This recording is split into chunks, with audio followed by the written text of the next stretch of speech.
पौराणिक काळापासून वटवृक्षाला मानवी जीवनामध्ये निसर्गामध्ये अनन्यसाधारण महत्त्व आहे। पूर्वजनांना या वृक्षाचे महात्म्य आणि पावित्र्य चांगलेच ठाऊक होते। याच वृक्षाखाली बसून सिद्धार्थाचे बोधिसत्व गौतमात रूपांतर झाले।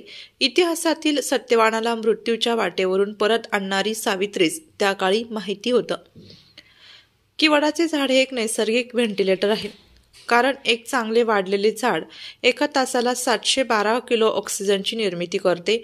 हजारो पक्ष्यांचे हक्काची घरं जपणारं हे एकमेव झाड, कित्येक आजारावर औषधी देणारा हा वृक्ष। दिवसेंदिवस माणूस मात्र निसर्गापासून दूर चाललाय। स्वार्थासाठी बेसुमारपणे निसर्गाची कत्तल करणाऱ्या आजच्या मानवाचा अमानुष चेहरा आता तरी माणसांनी बदलायला हवं।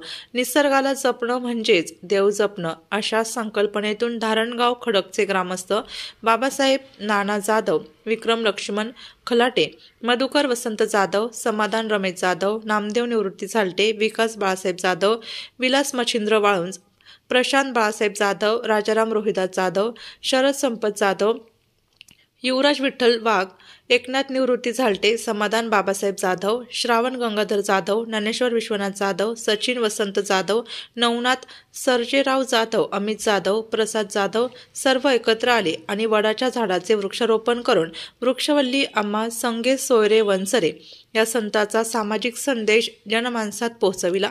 धारणगाव खडकच्या देवभूमीत पूर्वी 11 वडाची झाडे होती। हा परिसर आजही 11 वड म्हणून प्रसिद्ध आहे। बाजूलाच अहिल्यादेवी होळकर यांच्या काळातील ऐतिहासिक बारव आजही सुस्थितीत आहे। पलीकडे गोसावी बाबांची जिवंत समाधी आहे। 11 वटवृक्षांपैकी एक वटवृक्ष तत्कालीन काळाची साक्ष देत येणाऱ्या जाणाऱ्या वाटसरूंना बघतो आहे। अशी आख्यायिका ऐकण्यात येते की इंग्रज काळातही महाराष्ट्रभर 2 अट्टल चोरणाऱ्या आणि किसान्या याच परिसरात राहायचे। अजूनही धारणगाव म्हटलं की नाऱ्या किसान्यांचं धारणगाव का, अशी ओळख बघायला मिळते।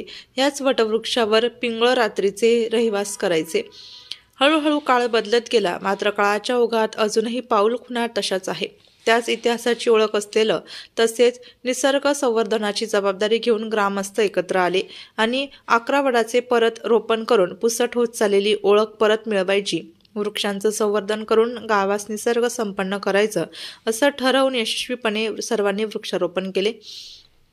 सर्व स्तरावरून ग्रामस्थांकडून या उपक्रमाचे कौतुक केले जात आहे। धारणगाव खडकचे पोलीस पाटील राहुल सोनवणे यांनी 11 वड या ठिकाणी भेट देऊन सर्व वृक्षप्रेमी मित्रांचे अभिनंदन केले। असेच उपक्रम ग्रामस्तरावर सर्वांनी करण्याचे आवाहन केले।